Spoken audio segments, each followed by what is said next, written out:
The choq of Life, Part 2. I'm Jodelle Onstadt, and this is episode 125 of Tea, Coffee, and Torah. I am so glad that you're with me this morning. We are investigating a very often overlooked aspect of the law.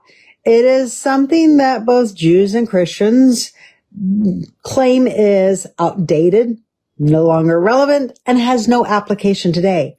But throughout both the law and especially in Ezekiel 33 verse 15, it is referred to this aspect of the law called the choq or statutes. It's always translated as statutes or ordinances, is continually mentioned as being a way of life, as creating like this perpetual state of life, which kind of gives some indication to maybe this idea of eternal life. But it comes through compliance to a way of life. Throughout the Torah, this is called the way of Yahweh, or the path of Yahweh, the derek, the road, path, or way of life. At Mount Sinai, Yahweh gave Israel the 10 Commandments. And we often think of these as kind of very strict and limited. In other words, it's like, this is the command. And we don't think that it really goes beyond, when we say don't commit adultery, we think of, this is just speaking about adultery, nothing else. But it's actually more open-ended than that in some ways. And now when I say open-ended, that open-endedness is defined by the written Torah. It's not like it's just this nebulous where the open-endedness continues perpetually forever as though it can apply to anything. No, it is defined. It's defined within the written law of Moses, which is also termed a divine law because it's divinely revealed, as we will see today. But it's something that I have found is very interesting in all of this, is that we often can read the Torah. We focus on, it says this, it says that, but sometimes we actually miss a very, very key element that kind of ties everything together. And we just don't see it. Partly it's because of translations, but I think even with reading in the original Hebrew, I think we just kind of read right over it and we don't really connect the dots. So today I want to continue to connect the dots to explain and show you why the choq are so important that Ezekiel would call them choq of life, as though this idea that they are life-giving. So as we looked at last week, the 10 Commandments establish the ideal for justice and righteousness. They define categorical precepts of law. They are the very, very heart of the covenant, of Israel's covenant with Yahweh. But they are the beginning of that instruction and not the end. The 10 Commandments do contain very utopic ideas.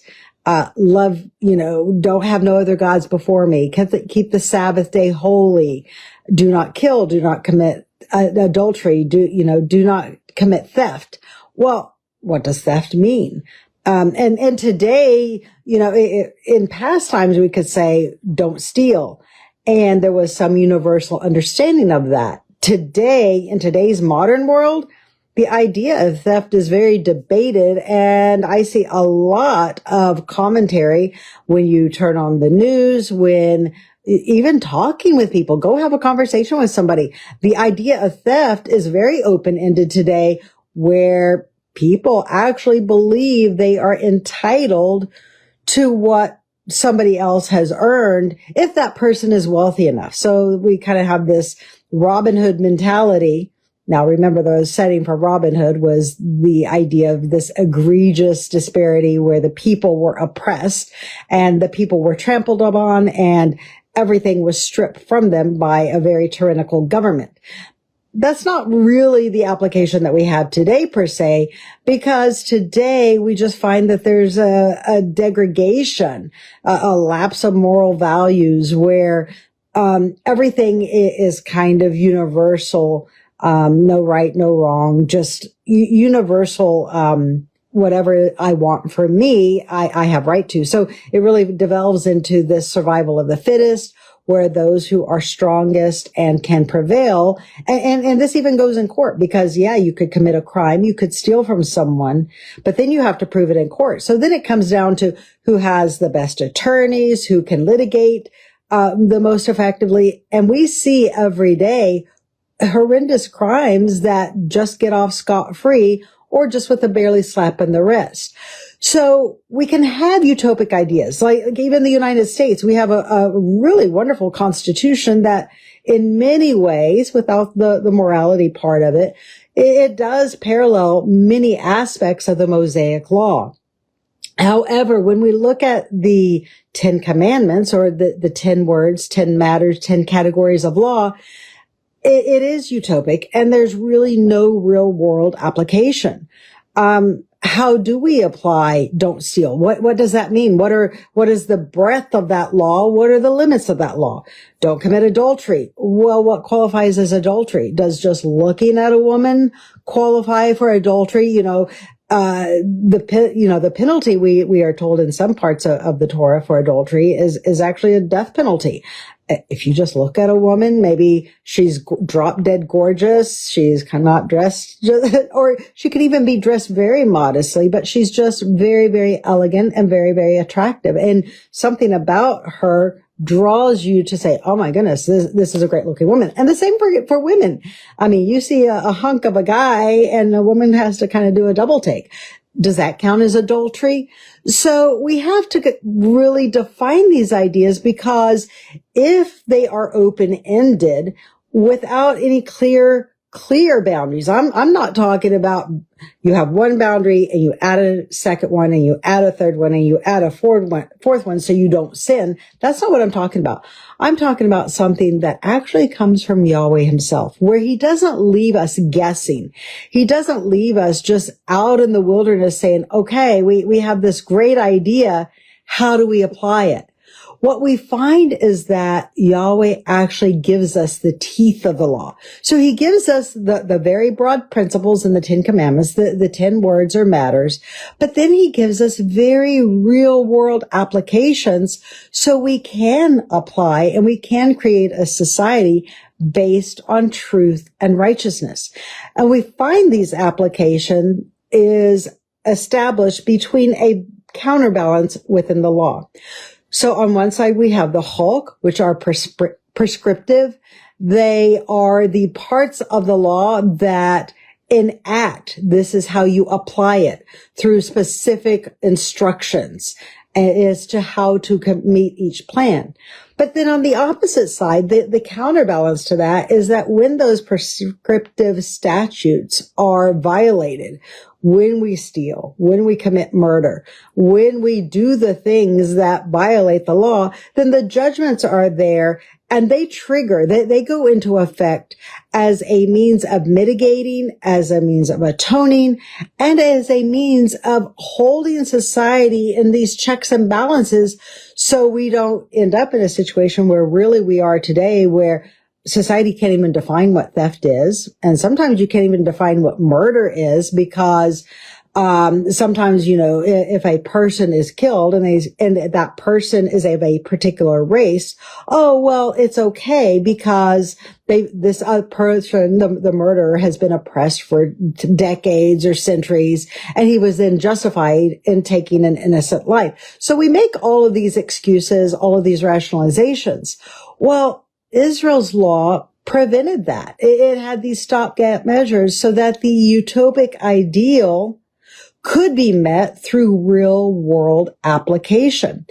But unfortunately today, it is this application that is denigrated. It is really something that both Jews and Christians view as oppressive, as being just nothing more than ritual regulation or ordinances. As something that's like just a local custom or tradition without any divine epic for that revelation.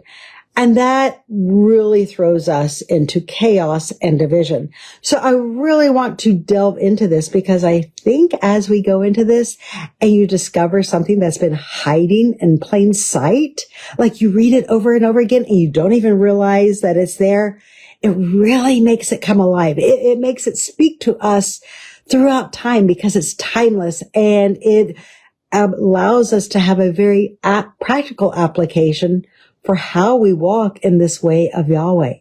So Yahweh did provide this dual combination of statutes on one side and judgments of the other to hold society accountable to a specific way of living.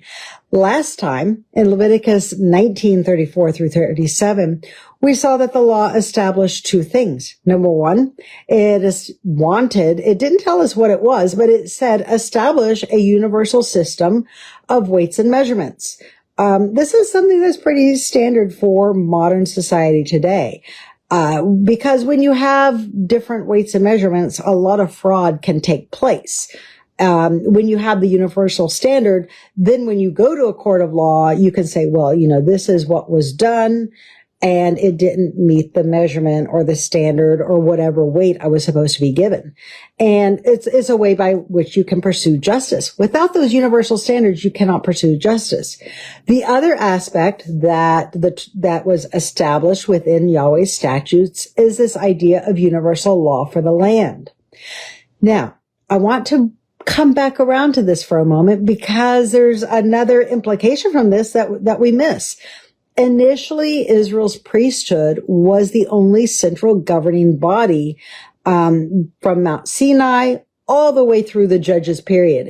You had local judges, and we'll get into this in a different episode on down the line, because you actually had a hierarchy of 4 administrators throughout the land. You had administrators over 10, hundreds, thousands, 10,000s, on up. So there was this hierarchy of administration over Israel's people. And you pursued justice this way. But an alternate way that you had to pursue justice, should that system fail, was appealing to the priesthood. And the priesthood had the overarching central authority. Remember, the Levitical tribes were distributed among the 12 tribes of Israel. They had county seats, capital seats within every tribe, which is not very uncommon from the state and capital system that we have today, where we have a civil system and then we have a federal system. So that should one system fail, the people could apply or appeal to the other system for justice. But in this, because the priest bore the ruling authority, it would have been their job to establish these universal systems of measurement, whether, whatever weights and measurements you were going to have, whether it's a cubit, a foot, a meter, all of those ideas would have been established by the priesthood and defined nationally. You also find that the idea of this universal law for the land, who's going to uphold that? Well, it's going to be the priests. The priests are the ones who are going to uphold this idea of universal justice. When Israel met with Yahweh at Mount Sinai 50 days after leaving Egypt, and we did study this 50 days in depth this past summer. I will be uploading this YouTube series, or this series, to YouTube over the next few weeks. So do be looking for that on my YouTube channel, which is just under my name, Jodelle Onstadt. But when Israel left Egypt on the 15th of Aviv, they walked for 50 days until they reached Mount Sinai. And on that 50th day, Yahweh spoke the 10 commandments to Israel.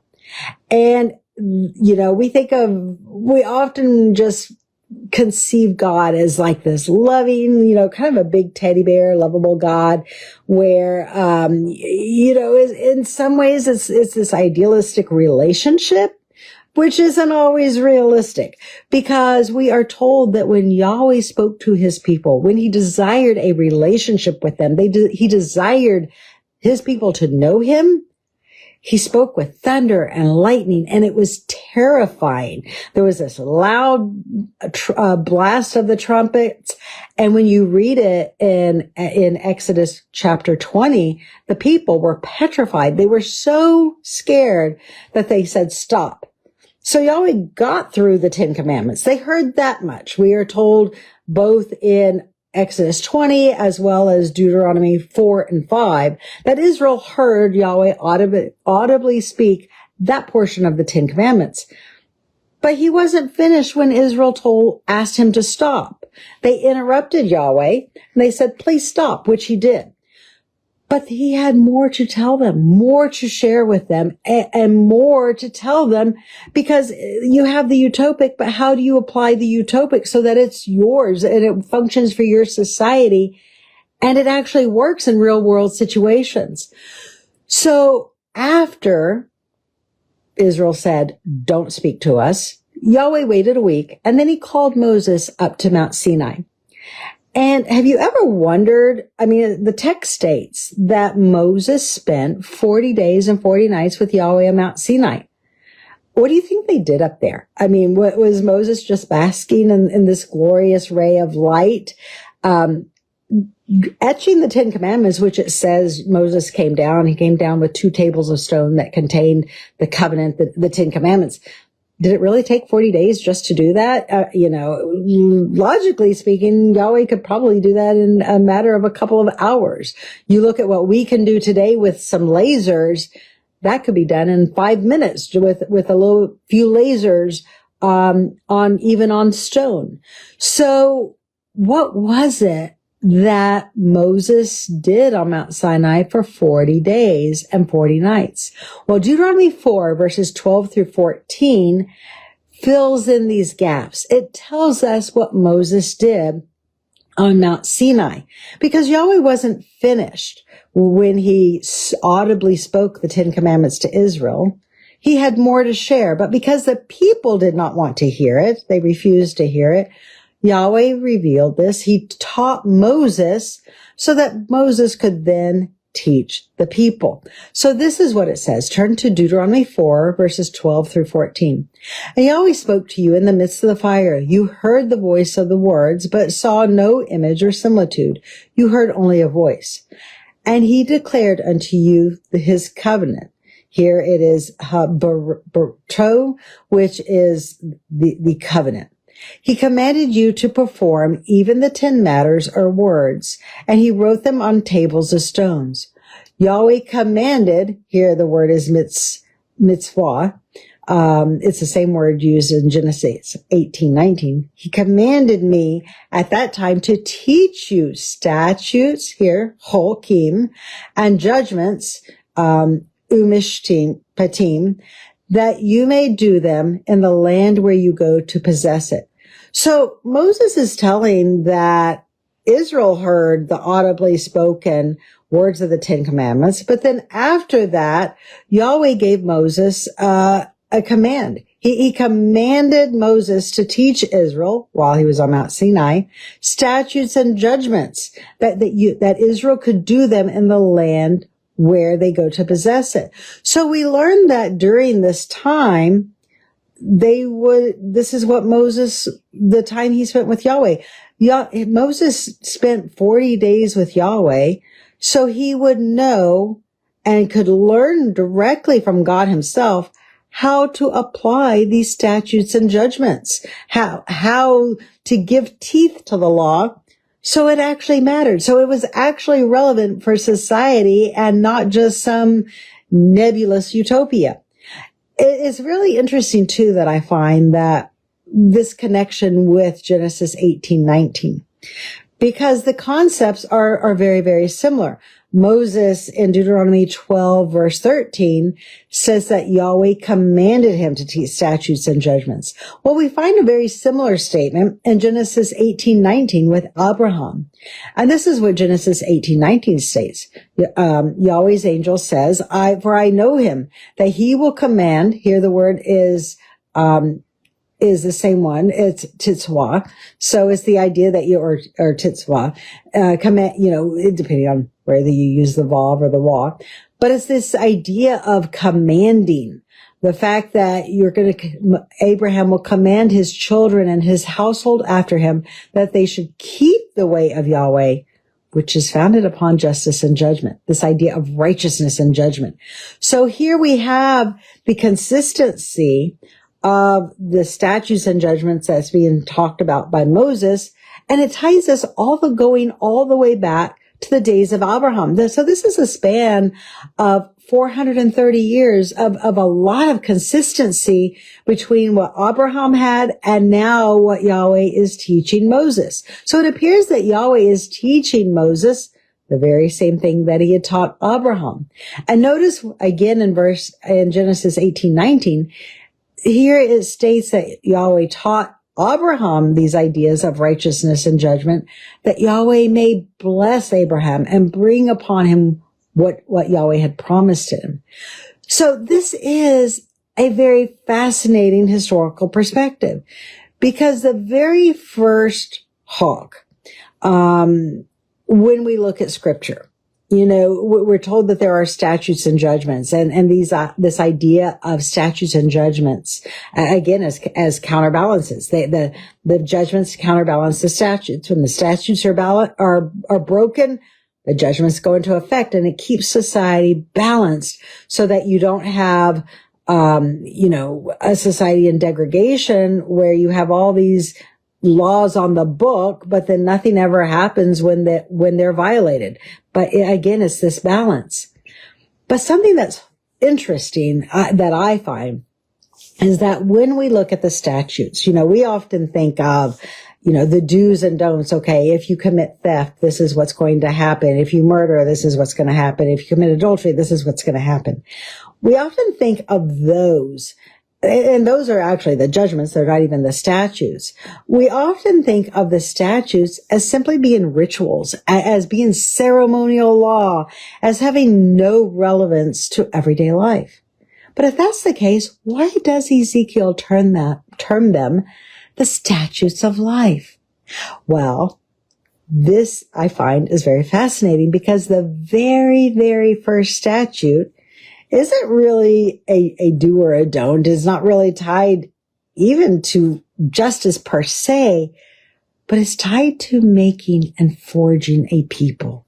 It is tied to the essence of identity, of Israel's identity to a nation.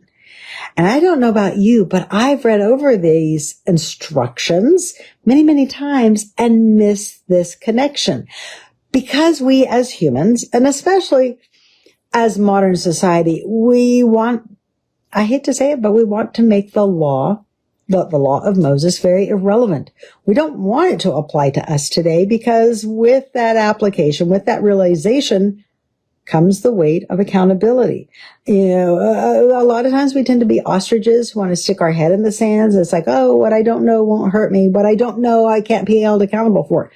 Well, that is not what Torah tells us. We find that in the law of Moses, it says that even if you don't know about it, which we'll see in a future class here, even if you don't know about it, you're still held responsible. Your lack of knowledge, your ignorance, that's on you, because Yahweh has written it in black and white. You can open any Bible and it's there. You can read it for yourself. You have free access to it. And Israel had access to this knowledge. We're discovering that ancient Israel was a very literate society, far more literate than what we had previously known, even 20, 30 years ago, because we are finding inscriptions that are even being written by school children, whether they're abecedarians, where we have alphabets, or we have phrases that are being used, where children or young people are learning how to read and to write. So Israel had access to the law of Moses during their day. They had access to this knowledge, and there was always a priesthood, a city not too far from them, where they could go and learn. So whether your ignorance, at least in the Torah, is never a mitigating factor. But this is where I find where there is so much hope. I mean, look at the very, very first statute that Yahweh instructs Israel. The very first one listed in Scripture. Have any idea what that very first statute is? Because it's very relevant to us this particular week. Passover is the very first prescriptive statute or choq that Yahweh establishes for Israel. But how does this tie into Ezekiel's statement that these statutes become a way of life? Well, these statutes have many good aspects of them. And to really see this, we have to read through these texts. There's about 3 or 4 texts we're going to look at today regarding Passover and the Feast of Unleavened, because they create a system of identity. They create a people, as we're going to see today. And yes, it is tied to ceremonial law, but it does become a way of life, a statute of life, because it gives life meaning. Look at how many holidays throughout the year. Modernly people live every year for Christmas or Thanksgiving or Easter on one side, on the Christian side. And that gives their life, for many people who seek that relationship with God, it gives their life incredible meaning. If we just go through life every single day and every day is the same without any interruption of a special celebration or days that give meaning, life becomes very unworthwhile. It has no context, no meaning. Everything is just monotonous. Everything is the same. Nothing really matters. There's no highs, there's no low, there's no interruptions. What kind of life is that? So Yahweh understood these things. And the first thing that he does is he establishes feasts. Now, we are going to see throughout this series that every single feast is established by a statute or a choq. So all statutes are choq, but not all choq are statutes, as we will see throughout this class. Passover has many of the same regulations as the weekly Sabbath.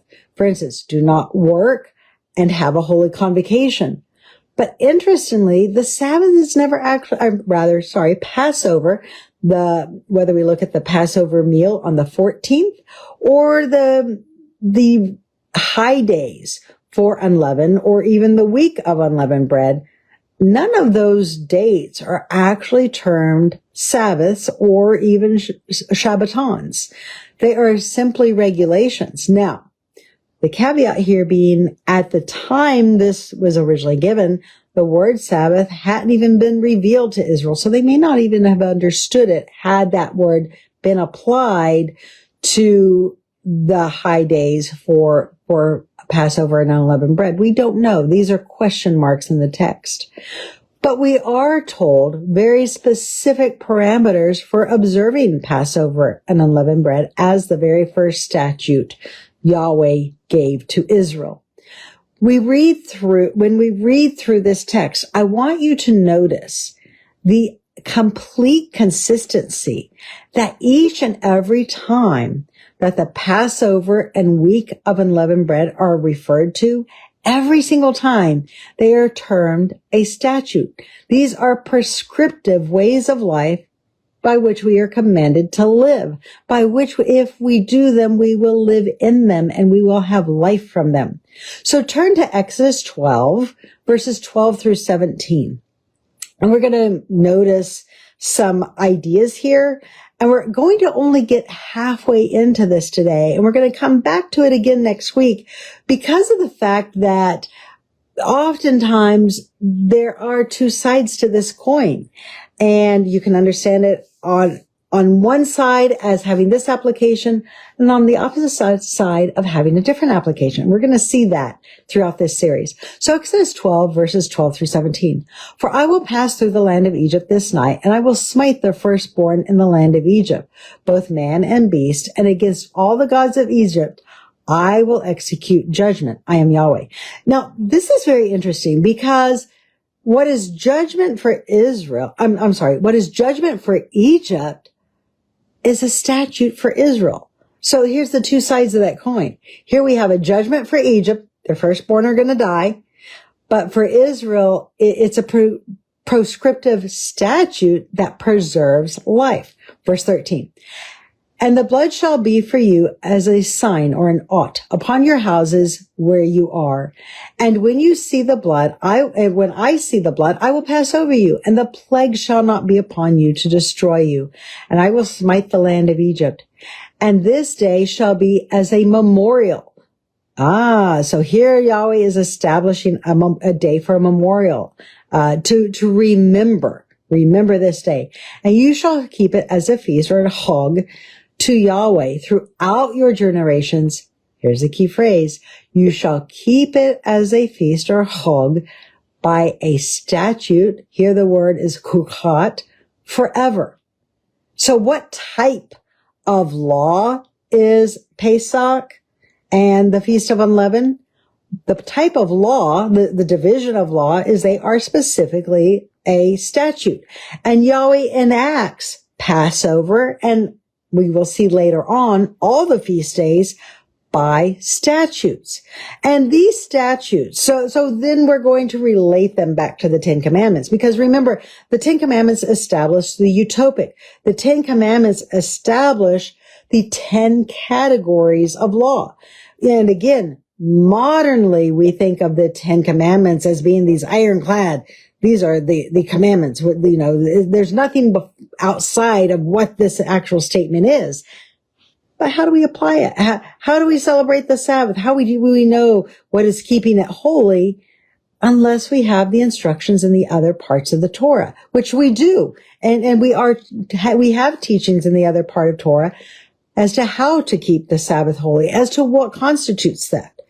But here Yahweh enacts a Sabbath. So even though Passover is not termed a Sabbath, just simply the fact that there's no work and you have a holy convocation, the fact that it is a chog and it's established as a statute, that does make it fall underneath that category of keeping Yahweh's Sabbaths. It's very interesting when we look at Deuteronomy 31, verses 16 through 19, when Yahweh says that he establishes his Sabbaths as a sign between Israel and himself. The word Sabbaths there is in the plural, indicating that his Sabbaths extend beyond the weekly Sabbath. So here we do have Passover function and the high days of unleavened bread functioning as a Passover to Yahweh. Verse 15. 7 days shall you eat unleavened bread. The first day you shall put away leaven out of your houses. So if like for me, you celebrated last night as Pesach, today is your first day of unleavened bread. So today we would be going through our houses and getting rid of all of our leaven. Now for me, because I have a couple freezers and I store bread and naan, or even nowadays, there's so many ingredients like yeast extract or just different ingredients that you don't even realize. Or I actually get these really healthy organic muffins, and they're fermented. Any type of fermentation is bread is an automatic violation of unleavened bread, because that is how they would have bake their bread. They would have created their bread anciently, because they didn't have these modern yeast granules that we have today. Anciently, they would have had a starter with just basically flour and water. You leave it in the open air. The open air has yeast in it. It just floats around. You breathe it in, you exhale it. It's just part of our air. So when you leave that flour and water starter on the counter, it's going to collect yeast. It's going to ferment. It's going to bubble. It's going to corrupt the chametz. And as it corrupts, it does begin to rise, and you add more flour, you add more water. The process of a good starter takes at least a week. Rye works really, really well because it's low in gluten. And then after about a week, you have a good starter. So you take part of that starter and you make a loaf of bread with it. And that it takes about if you leave it on the counter, it's going to take anywhere between 4 and 7 hours for that bread to rise, and then you're going to bake it. This is why when it talks about Israel leaving Egypt in Exodus 12 and 13, it says they were cast out so quickly before their bread had time to rise. So remember, Yahweh told them to eat the Passover meal with the staves in their hand, the sandals on their feet, and be ready to depart. Well, if they took part in that, maybe, the meal was 9, 10 o'clock at night. I know there's some debate as to what between the evenings mean. But when you look at if it's killed between the evenings and then it takes 3-4 hours to roast, and then you're going to divide the portions between the families, you're going to have your meal, it's very likely that's 9, 10, 11 o'clock at night. And then they leave so quickly that the bread that they put in their troughs doesn't even have time to rise before they leave Egypt. So this Days of Unleavened Bread commemorates this experience. This experience now becomes a very living part of Israel's history where they're not going to forget it because Yahweh's making it a memorial by a statute that's going to be celebrated year to year. Now go back to Exodus 12. We're going to pick up again in verse 16. It says, and on the first day you shall have a holy convocation, and in the seventh day there will be a holy convocation. You shall do no manner of work in it, save only that every man may eat. That can be done of you. So for both of the holy days, for Passover and unleavened bread, both the 15th and the 21st, you can make the food that you need to make, but there's no work. And you do have a holy convocation or a public gathering where you're going to hear the law. You're going to have some sort of Levitical teaching that will encourage you in the way of Yahweh. Verse 17, and you shall observe the feast of unleavened bread, for it was on this very day that I brought your armies out of the land of Egypt. Therefore you will observe this day in your generation as a choq. Here the word is statute, forever. So notice the consistency of establishing the Passover as a statute. So this is a division of the law, the statutes of the law. And it's very interesting. Why are these statutes important? Well, we find specifically with Passover, this is the very essential key. This is the bedrock for Israel to be a nation and a community.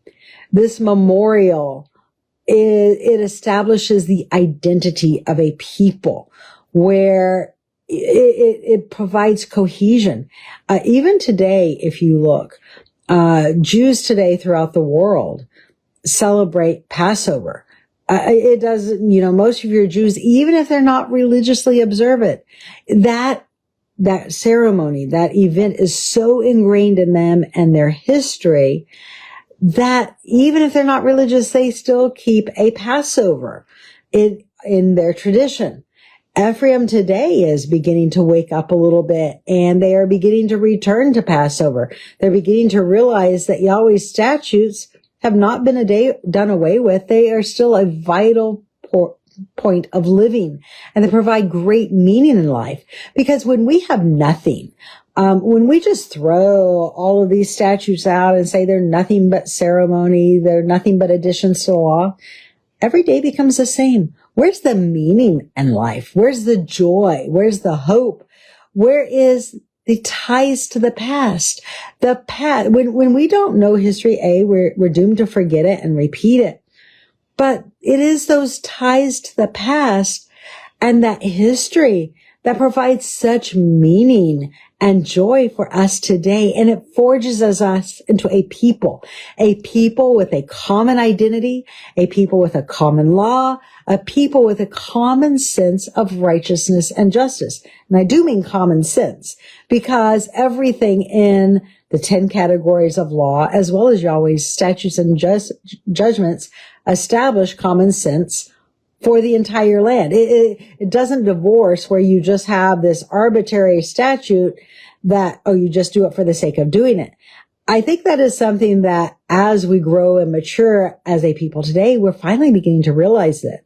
Because I don't know about you, but I did grow up with this idea that the law of Moses, it was just all arbitrary. Yahweh said, just do it, do it or you're going to be dead. If you don't do it, you're going to be cursed and you're going to die, and everything that you violate is going to lead to death.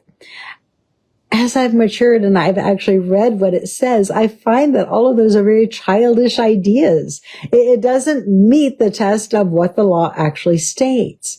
Because here we see that these are prescriptive. They forge a coherent people that are born in unity through a common experience, through a common fellowship that makes them very, very close and have this very, very deep ties to a brotherhood as far as a nation. Now, let's skip down to Exodus 12, verses 43 through 51. Here we find that the Passover, now, hold on, I got to get some water here.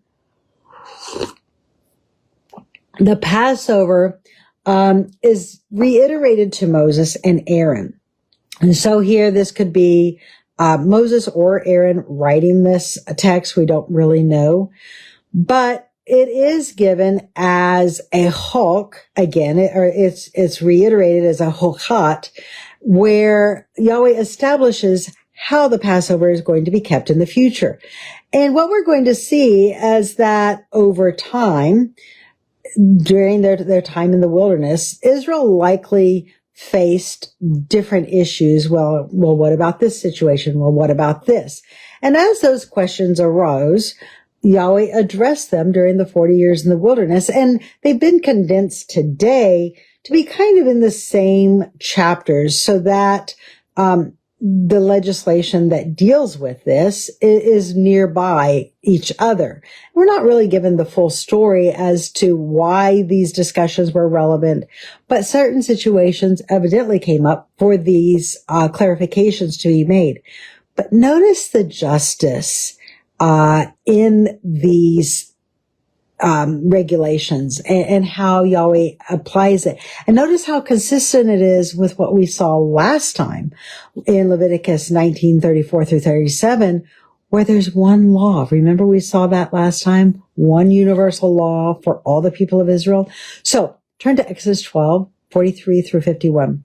Yahweh said to Moses and Aaron. So here, this is both of them. So either one of them could have written this portion of the text. This is the choq. Now, unfortunately, this is translated as ordinance, and the word ordinance, I'm going to say is almost subversive because it makes the ideology of the law very weak. It makes it as though like some city council just pass this ordinance that, you cannot have, chickens inside the city limits or this city ordinance that, you can only blow your nose outside through certain times of day or play music. Those are very subjective, very local to whatever is popular or whatever the traditions are in that particular community. And by translating the word ordinance, it weakens the power and the strength of a statute, because a statute is a specific division of the law of Moses. It is prescriptive and it applies the 10 commandments or the 10 words to everyday life. So this is the statute or choq of the Passover. There shall be no stranger. Here the word for a stranger is specifically nakar, shall eat of it. So this is forbidding foreigners who have not converted from participating in the Passover ceremony. But every servant that is bought with money, when you have circumcised him, then you shall eat of it. Now remember in Genesis 18, circumcision was part of the means by which you entered the covenant, one of the Abrahamic covenants. And that circumcision of flesh was supposed to translate also to a circumcision of heart. In previous episodes, I've talked about the health benefits of circumcision when it's done biblically, not necessarily according to all the more modern practices and traditions that can spread disease. But when we just follow the biblical idea of circumcising the foreskin, it actually produces health for both female, husbands and wives in a relationship because it mitigates the transmission of disease. But symbolically, it represents a circumcision of heart, where what is done in the flesh translates to an attitude, a mind, a heart, a spirit of what we're going to do. So this is why foreigners or hired servants would not eat of it, because A, they may not be circumcised. They have no desire to follow Israel's God, to walk in his law. They're just simply in the land of Israel to make some money. They're just there to reap the benefits without the responsibility. So there's no reason for them to partake in the Passover ceremony if they have not joined to Yahweh and to his people. Verse 46. In one house shall the Passover be, and you shall not carry it forth off the flesh abroad out of the house, neither shall you break a bone of it. All the congregation of Israel shall keep it. So here we have a reiteration of what was previously given, but some clarification as to who can participate in the Passover ceremony. And notice that Yahweh specifically states that all the congregation, everybody in Israel, is going to keep this ceremony, because it's a ceremony that builds unity.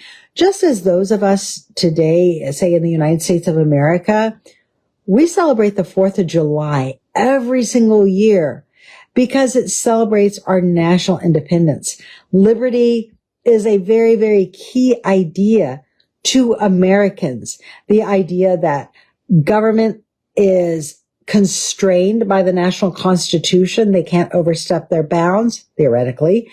And the idea that the people are supposed to be able to live a life where they have life, liberty, where they can pursue happiness without being impeded by the government. At the same time, where when we do violate our neighbor's rights, we are held accountable. Those ideologies are in common with the law of Moses and with divine law. So this gives weight. Now go down here to verse 48, because notice again how consistent the law is with this idea of universal application. It says, and when the stranger, here the word is ger. So this is not in a car where it's a foreigner who's unconverted and who does not seek to join Yahweh. But notice what it says. When a ger shall join with you. So this joining with you, it's not just like a resident alien or a naturalized citizen. Biblically speaking, a naturalized citizen in ancient Israel always came with this idea of a proselyte, where they are going to convert and they are going to join Israel as a people and pledge allegiance to Israel's God. Now, one of the things that we do miss in this in a modern context is that anciently deities were considered gods of a region. They were considered very local. And even for ancient Israel, Yahweh would have been considered, according to ancient understanding, the God of the land of Israel. So you weren't going to really worship Isis or Bel or another deity on the territory of Israel's God. Even pagans acknowledge that, because they saw that every god had its own territory. So when they came to enjoy the blessings, to immigrate into Israel's land, that conversion would have been automatic and they would have understood that. Now, does that mean that this localization is accurate? No, it does not, because Yahweh is a universal creator God. He's humanity's only God. But that is the context by which Gers would have understood this process. So when they came into Israel's land, they joined into Yahweh. The way by which they joined Israel's covenant, the ceremony by which they were converted was through the Passover. And this is why in verse 48 it says, let all his males be circumcised, then let him come near and keep the Passover. He shall be as one that is born in the land. In other words, an Ezrek, a native-born citizen. For no uncircumcised person shall eat of it. One law shall be to him that is a native citizen, and to the ger that lives among you. So once a person partakes of this ceremony, They join, that is their conversion ceremony. That is the joining of the covenant of Israel. Because remember, this covenant is not just some touchy feel-good covenant. There are very articulated and very detailed stipulations for the blessings of compliance in Leviticus 26, as well as the curses or consequences for a violation. They are the judgments. The curses are the judgments for breaching this pact. Again, in Deuteronomy 28, feels this in greater detail. So when the stranger joined Israel, and became one of them, there's no separation. So when those judgments come, they're going to reap the judgments. When the blessings are there, they're going to enjoy the blessings. So verse 50. And thus did all the children of Israel as Yahweh commanded Moses and Aaron, so they did. And it came to pass in the selfsame day did Yahweh bring the children of Israel out of Egypt by their armies. So they marched out in garrison forces. And it is true that this part of the law does look towards the future. It takes that original memorial that was originally given in the earlier parts of Exodus 12, and it applies it towards a pathway by which foreigner Nakars can join in Yahweh's covenant. Now, it is very possible that this statute could even have been given before Israel left Egypt. What we know in Leviticus or in Exodus is that many foreigners left with Israel. It was a mixed multitude. So when Moses, remember, the whole land of Egypt had gone through 8 plagues. A lot of those plagues very likely converted a lot of your native Egyptians, a lot of your Canaanites, and your foreigners who were living in Egypt. And they saw Egypt's gods trampled by Yahweh. And they heard of this soon coming Exodus. They heard of the fact that they would be departing Egypt.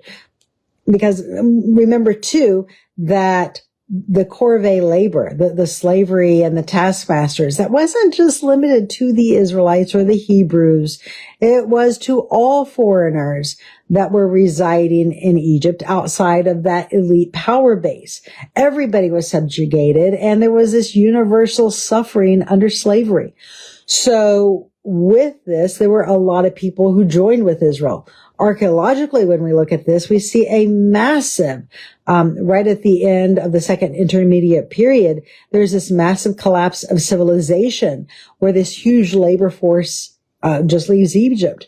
Mortuary tombs are plundered. Remember what Yahweh told Moses, you shall borrow every man from his Egyptian, from your friend, and you shall utterly plunder them. That was for a payment for their years of servitude under the Egyptians. All of this sought to restore Israel. It was a type of reparations for the 215 years that Israel had been oppressed in Egypt, and they had a very, very poor quality of life. So Yahweh was restoring that, and he was delivering them.